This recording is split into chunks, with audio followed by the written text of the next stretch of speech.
ماشاء اللہ لا حول ولا قوت الا باللہ العلی العظیم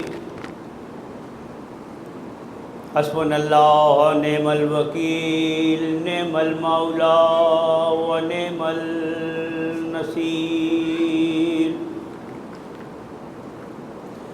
الحمدللہ رب العالمین والصلاة والسلام علی رسولہ الکریم وآلہ الطیبین الطاہرین اذهب اللہ عنہم رجسا ویطہرہم تطہیرا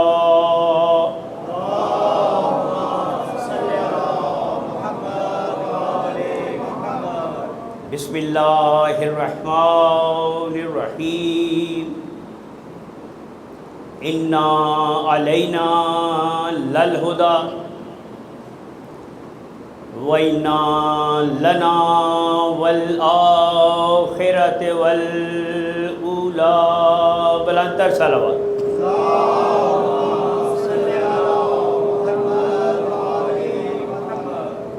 تمام تعریفیں اس رب ذوالجلال کے لیے جو ہمارا خالق ہے، جو ہمارا مالک ہے، جو ہمارا رازق ہے۔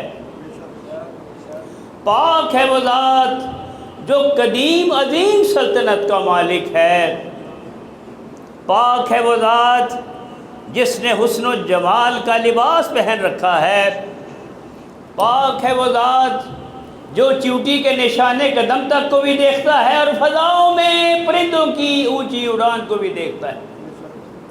درود و سلام اس ہستی پر جو محبوب خدا ہے اور وجہ خلقت کائنات ہے۔ سامعین محترم، عزاداران حسین، خدا آپ کو آباد و شاد رکھے، خدا آپ کو سلامت رکھے۔ آپ فاطمہ و زہرا کی دعا ہیں کہ عذاب کے بچتے ہی آپ مولا حسین کا ذکر سننے کے لیے اور فاطمہ و زہرا کے لال پر اپنے آنسو بچھانے کے لیے جو بی بی اپنے رومال میں جمع کرتی رہتی ہے۔ خداوند قدوس کا یہ بڑا احسان ہے، اور میں انجمن حیدریہ کے تمام منتظمین کا بہت مشکور ہوں۔ میں کوئی عالم دین نہیں، شاہ نجف سے کوشش کرتا ہوں کہ علم کی خیرات مانگ کر آپ کے سامنے کچھ عرض کر سکوں۔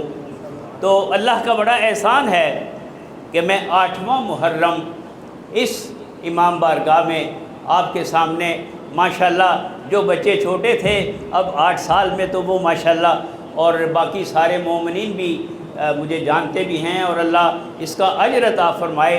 اور یہ آپ کا حوصلہ ہی ہے کہ میں 8 سال سے آپ کی خدمت میں عرض کر رہا ہوں۔ درود پڑھے محمد والے محمد۔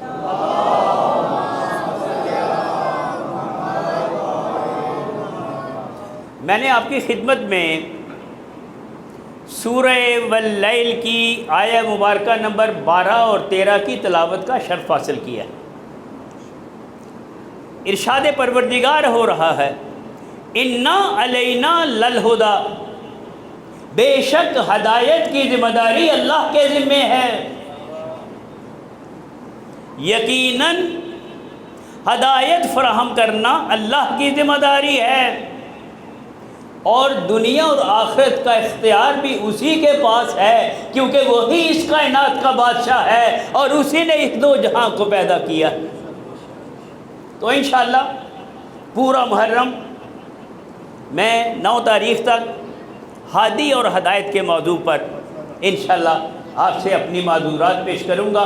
آج چونکہ پہلا دن ہے اور کچھ ظاہر مومنین بھی لیٹ آئے ہیں اور پڑھنے والے بھی زیادہ ہیں، مجھے انتظامیہ نے صرف آج 15 منٹ تاکہ میں اپنے موضوع کا آپ سے تعارف کرا سکوں، اور آپ سے گزارش ہوگی کہ آپ بھی کل وقت پر تشریف لائیں تاکہ ہم اپنا یہ سارا پروگرام جو ہے کہ قبلہ کے آنے سے پہلے تاکہ ان کو ہم وقت دے سکیں۔ درود پڑھے محمد والے محمد۔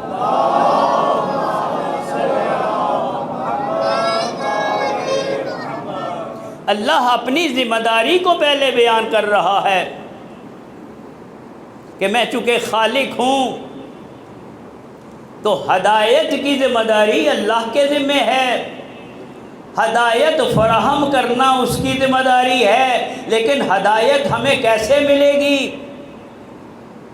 ہدایت فراہم کرنے کے لیے ہادی بنا کر بھیجنا اس کا کام ہے، ہادی بنانا بندوں کا کام نہیں ہے۔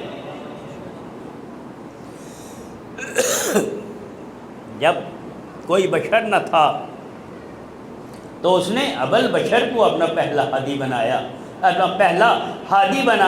پہلا خلیفہ بنایا، اور جب اس نے یہ اعلان کیا کہ میں زمین پر اپنا خلیفہ بنانے والا ہوں، میں زمین پر اپنا نائب بنانے والا ہوں، تو ایک مقرب فرشتے کو یہ حکم دیا کہ 7 سمندروں سے 7 بر اعظموں سے 4 قسم کی مٹی کو جمع کیا جائے۔ اب یہ رب العزت کا حکم ہے کہ اس نے اپنے نائب کو بنانے کے لیے، خلیفہ کو بنانے کے لیے چار قسم کی مٹی جو ہے وہ جو مٹی آ گئی، تو پھر اللہ نے عرش کے پانی سے اس کا خمیر کیا، اور اپنے دست قدرت سے حضرت آدم کا خاکہ تیار کیا اور اس کو اسی حالت میں رہنے دیا، اور حضرت محمد مصطفیٰ یہ کہتے ہیں کہ میں تو اس وقت بھی نبی تھا، میں اس وقت بھی نبی تھا جب آدم ابھی پانی اور گل کے پروسیس میں تھے۔ تو پھر اللہ فرما رہا ہے کہ جب میں نے وَنَفَخْتُ فِيهِ مِن روحی، جب میں نے اپنی روح خاص پھونک دی۔ اللہ تعالیٰ قرآن مجید میں یہ بھی فرما رہا ہے کہ يَسْأَلُونَكَ وَيَسْأَلُونَكَ، یہ تم سے سوال کرتے ہیں کہ روح کیا ہے۔ وَيَسْأَلُونَكَ عَنِ الرُّوحِ قُلِ الرُّوحِ من امر ربی وَأُوتِیتُم من علم قلیلا، یہ تم سے حبیب پوچھتے ہیں کہ روح کیا ہے، ان سے کہہ دے کہ روح میرا امر ہے، روح میرا امر ہے، لیکن تمہیں تھوڑا سا علم عطا کیا گیا ہے، چونکہ تمہیں اس کا شعور نہیں، تو پتہ یہ چلا کہ روح اللہ کا امر ہے، روح اللہ کا امر ہے۔ جب اللہ کسی شے کے کرنے کا ارادہ کرتا ہے تو سورہ یاسین میں فرما رہا ہے کہ جب میں کسی شے کو کرنے کا ارادہ کرتا ہوں، وَإِذَا أَمْرَهُ إِذَا أَرَادَ شَيْئًا وَكُنْ يَلَهُ كُنْ فَيَكُونُ، تو میں کن کہتا ہوں وہ شے ہو جاتی ہے۔ تو ہماری تخلیق پروسیس سے ہے، لیکن روح اللہ کا امر ہے۔ تو اللہ یہ فرما رہا ہے کہ وَنَفَخْتُ فِيهِ مِن روحی، جب میں اپنی روح خاص حضرت آدم میں پھونک دوں تو فرشتوں کو حکم دیا کہ تم سجدہ کرو، لیکن تمام فرشتوں نے اللہ کا حکم مانا اور فرشتوں نے سجدہ کیا، لیکن شیطان نے سجدہ نہیں کیا۔ کیوں شیطان نے سجدہ نہیں کیا؟ تو یہ بھی قرآن میں ہے کہ وہ متکبر ہو گیا، تکبر کی وجہ سے اس نے سجدہ کیا۔ جب اللہ نے کہا کہ کیوں سجدہ نہیں کیا، تو کہتا ہے کہ میں افضل ہوں، میری تینت افضل ہے۔ تو نے آدم کو خاک سے بنایا ہے، مٹی سے بنایا ہے، پانی سے بنایا ہے، آگ سے بنایا ہے، پانی سے بنایا ہے، اراکین اربع اسے کہتے ہیں۔ تو وہ یہی سمجھ رہا تھا کہ اللہ نے مٹی سے، ہوا سے، پانی سے آدم کو بنایا ہے، اور عناصر کو دیکھ کر فرشتے بھی یہی کہہ رہے تھے کہ بار الہا، تو جس کو اپنا خلیفہ بنا رہا ہے، تو جس کو اپنا نائب بنا رہا ہے، تو یہ دنیا میں فساد پیدا کرے گا۔ تو اللہ نے یہ نہیں کہا کہ یہ فساد پیدا نہیں کرے گا، کیونکہ اللہ کو پتہ تھا کہ جہاں علم ہے وہاں نور ہے، جہاں علم ہے وہاں فصاحت ہے۔ تو اللہ نے یہ جواب نہیں دیا، اللہ نے صرف یہ کہا کہ جو میں جانتا ہوں تم نہیں جانتے۔ لیکن پھر فرشتوں نے 2 توضیحات پیش کی۔ پہلے تو یہ کہا کہ فساد کرے گا، دوسرا کیا کہا کہ ہم تیری عبادت کرتے ہیں، ہم تیری تسبیح کرتے ہیں۔ گویا وہ بتانا یہ چاہ رہے تھے کہ جس کو تو خلیفہ بنا رہا ہے وہ فساد کرے گا۔ اجزائے ترکیبی کو دیکھ کر اندازہ لگا رہے تھے، لیکن اللہ کیا کہہ رہا ہے کہ میں اس میں اپنی روح خاص جب پھونک دوں گا تو اللہ کا نور حضرت آدم میں تھا۔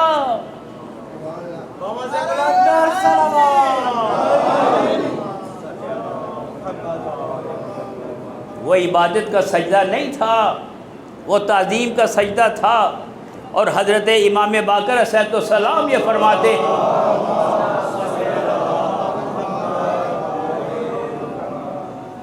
کہ حضرت آدم کو فرشتوں کا سجدہ اس لیے تھا کہ صلب عالم محمد والے محمد تھے، وہ تعظیم کا سجدہ تھا۔ درود پڑھے محمد والے محمد۔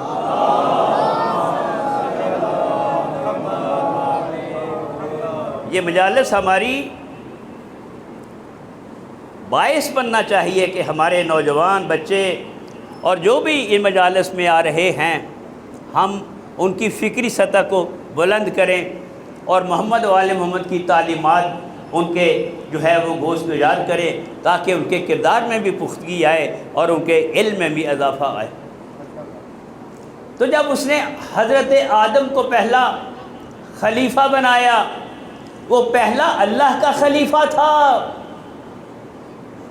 اب قرآن میں 4 خلیفوں کا ذکر ہے جو اللہ کے خلیفہ ہیں۔ پہلے خلیفہ حضرت آدم، دوسرے خلیفہ حضرت داؤد، تیسرے خلیفہ حضرت ہارون، اور مولا کائنات یہ کہتے ہیں کہ خدائی خلیفہ میں ہوں، میرا بندوں سے مقابلہ نہ کرو، ان سے میرا مقابلہ نہ کرو، ان کی طینت اور ہے، ان کی طینت اور ہے اور ہماری سیرت اور ہے۔ آج ہی میں مولانا نکن صاحب کی تفسیر قرآن دیکھ رہا تھا اور اپنے اسی موضوع کے حوالے سے تو امام جعفر صادق علیہ السلام فرماتے ہیں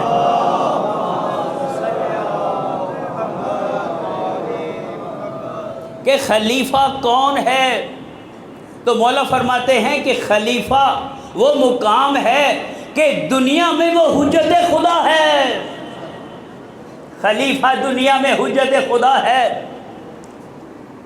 چونکہ آج میرے پاس دامن گنجائش میں وقت بہت کم ہے، تو 1,24,000 پیغمبر اللہ نے اپنے ہادی بنائے، 1,24,000 پیغمبر بھیجے۔ وہ پیغمبر بھی تھے، وہ نبی بھی تھے۔ تو میں نے پچھلی دفعہ بھی یہ ایکسپلین کیا تھا کہ نبی اور رسول میں فرق کیا ہے۔ 1,24,000 پیغمبر تو ہیں، پیغمبر کون؟ جو اللہ کا پیغام پہنچائے، لیکن وہ نبی بھی سارے ہیں، لیکن سارے رسول نہیں ہیں۔ سارے نبی، سارے پیغمبر رسول نہیں ہیں، صرف 313 رسول ہیں۔ قرآن میں صرف 25 پیغمبروں کا ذکر ہے، لیکن حضرت محمد مصطفیٰ نے کہا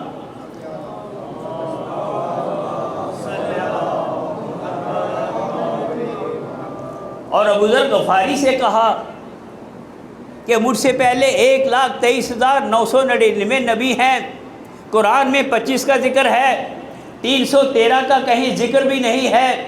ہم نے جنت بھی نہیں دیکھی، ہم نے دوزخ بھی نہیں دیکھی، لیکن ہم ایمان لا رہے ہیں۔ ہم یہ کیوں ایمان لا رہے ہیں؟ ہم اس لیے ایمان لا رہے ہیں کہ سچے اور صادق نبی کے لبوں کی جنبش کے اعتماد کا نام ایمان ہے۔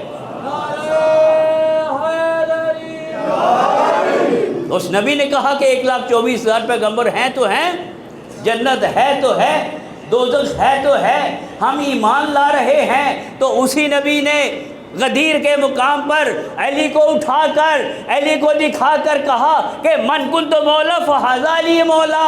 تو یہ معیار کیوں بدل گیا؟ اسی سچے نبی نے کہا کہ میرے 12 امام ہوں گے۔ درود پڑھے محمد والے محمد پر۔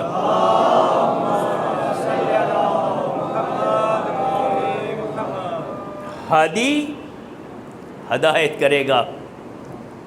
ہم دن میں جب 5 نمازیں پڑھتے ہیں تو ہم 10 دفعہ دعائے ہدایت کرتے ہیں۔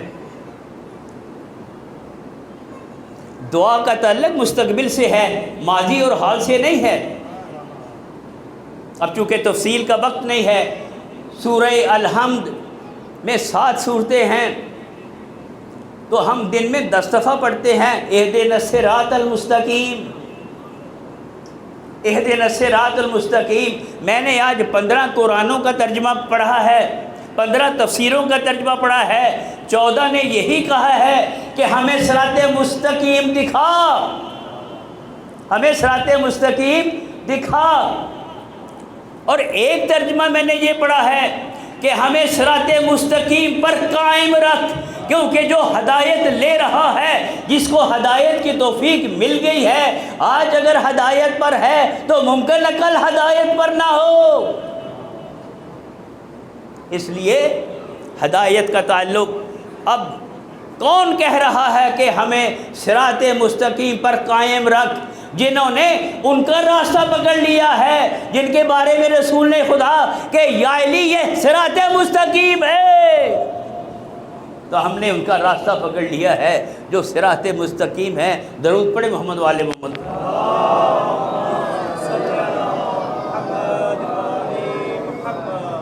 آج چاند کی پہلی ہے اور ہم یہاں حسین کا غم منانے آئے ہیں۔ میں نے 2 جملے حسین کی یاد میں آپ سے بیان کرنے ہیں کہ یہ حسین کون ہے۔ یہ وہ حسین ہے کہ ایک مرتبہ میرا نبی ایک بازار سے گزر رہا تھا کہ ایک بچے کی رونے کی آواز آ رہی، بچے کی رونے کی آواز آ رہی تھی، تو میرا نبی ٹھہر گیا اور کہا کہ دیکھو یہ کس کا بچہ ہے، کیوں رو رہا ہے؟ تو لوگوں نے وجہ پوچھی تو کہا کہ اس بچے کو چپ کراؤ، اس بچے کی رونے کی آواز میرے حسین کی آواز سے ملتی ہے، میں برداشت نہیں کر سکتا۔ اور دوسرا صرف ایک واقعہ میں بیان کروں گا کہ ایک مرتبہ محمد مصطفیٰ تشریف لائے ام سلمہ کے گھر اور کہا کہ میری طبیعت ناساز ہے، آج میں کسی سے ملاقات نہیں کروں گا، آپ یہاں پہ بیٹھ جائیں اور جو بھی ملاقات کے لیے آئے آپ بتا دیں۔ آپ بتاتی گئیں کہ رسول کی طبیعت ناساز ہے، لیکن جب امام حسین آئے، امام حسین آئے اور ام سلمہ نے کہا کہ بیٹا آپ کے نانا جان کی طبیعت خراب ہے، وہ آپ سے نہیں ملیں گے، تو پوچھا کہ کیا نانا نے ہم سے ملنے سے بھی منع کیا ہے؟ یہ آواز محمد مصطفیٰ کو پہنچ گئی، یہ آواز پہنچ گئی، تو بلایا کہ ام سلمہ میرے حسین کو لاؤ، میرے یہ حسین ہے، یہ حسین ہے، وہ نبی جو کائنات کا نبی ہے، مسجد نبوی میں خطبہ دے رہا ہے کہ حسین آیا ہے، دامن میں کپڑا الجھا ہے اور حسین مسجد نبی میں گر گیا ہے، تو کوئی بچہ بھی پکڑا سکتا تھا، یہ لیکن وہ کون حسین ہے جو محمد مصطفیٰ کو دین کو بچانے والا ہے، جو محمد مصطفیٰ کو دین کو بچانے والا ہے، اتر کر آئے ہیں، ممبر سے اتر کر آئے ہیں، برابر بٹھایا ہے، کہ وہ جو حسین ہے جس نے حق بچایا ہے اور جس نے اپنی قربانی دے کر اسلام و دین کو بچایا ہے۔ بار الہ ہماری اس عبادت کو قبول فرما۔ آج چونکہ دامن وقت میں گنجائش نہیں ہے اور ہم موقع دے رہے ہیں کہ ہمارے ماشاءاللہ جو زینت بن رہے ہیں، پڑھ رہے ہیں، بار الہ جتنے تیرے عزادار ہیں، بار الہ کبھی سوائے غم حسین کہ ان کو کوئی غم نہ دے اور یہ غم ان کی دل سے کبھی کم نہ ہو۔ بار الہ تو ہماری حفاظت فرما، ہمارے امام بارگاہوں کی حفاظت فرما اور ہر طریقے سے مومنین کی حفاظت فرما۔ انشاءاللہ من الذین والذین لا یرجون۔